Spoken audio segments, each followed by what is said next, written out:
Nah, kapan kita punya tukang sampah ini bisa berangkat haji? Kapan kita punya penggali kubur ini bisa berangkat haji, Pak? Kapan kita punya pembantu rumah tangga ini bisa berangkat haji?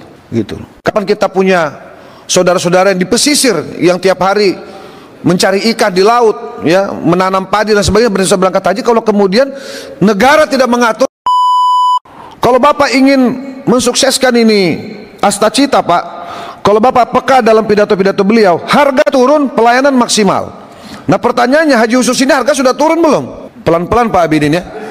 Bukan kemarin kita rapat Pak Ketua, reguler ini kita berjibaku nih, seluruh fraksi ini bagaimana supaya harga ini turun reguler loh Pak. Sudah turun pun masih banyak jamaah, termasuk di dapil saya Pak, di Jakarta Barat, Jakarta Utara, Pulau Seribu, yang masih tidak punya kemampuan untuk melunasi itu Pak. Itu haji reguler yang notabene seharusnya hanya cukup tinggal lunasin berapa, kira-kira 20 sekian juta lagi kewajiban mereka, kewajiban jamaah, tetapi masih tidak kemampuan. Nah sementara haji khusus ini kira-kira berapa tadi Pak? Antara 157 sampai 900 juta kalau saya tidak salah, kira-kira. Nah ini pertanyaannya, siapa yang mengatur ini? Apakah tidak ada ambang batas atas yang ideal untuk haji khusus ini Pak? Mohon maaf, ini kalau kita bicara pekerjaan pegawai negeri, saya tidak mengecilkan pegawai negeri Pak, kita hormat Pak. Kami pernah menjadi pembina pegawai negeri kira-kira di dalam konteks kota gitu. Kapan mereka akan berangkat haji Pak? Kalau tadi Bapak semua bicara tentang ayo kita bicara bagaimana umat ini supaya bisa terberdaya, umat ini bisa berangkat, umat ini bisa beribadah. Tapi di satu sisi kita sendiri pasang tarif begitu luar biasa.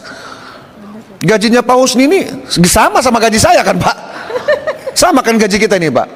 Ya, kalau kita bicara gaji saja Pak, nah mungkin Pak Husni bisa berangkat ini haji khusus Pak. Kecuali dana-dana yang lain Bapak tidak pakai. Enggak, ini bisa dianggap joke Pak, tapi bisa dianggap serius Pak. Mohon izin gitu loh. Saya tidak bisa bicara haji karena saya juga belum haji Pak. Tapi saya mau berangkat haji bagaimana kalau uang saya juga tidak cukup gitu loh.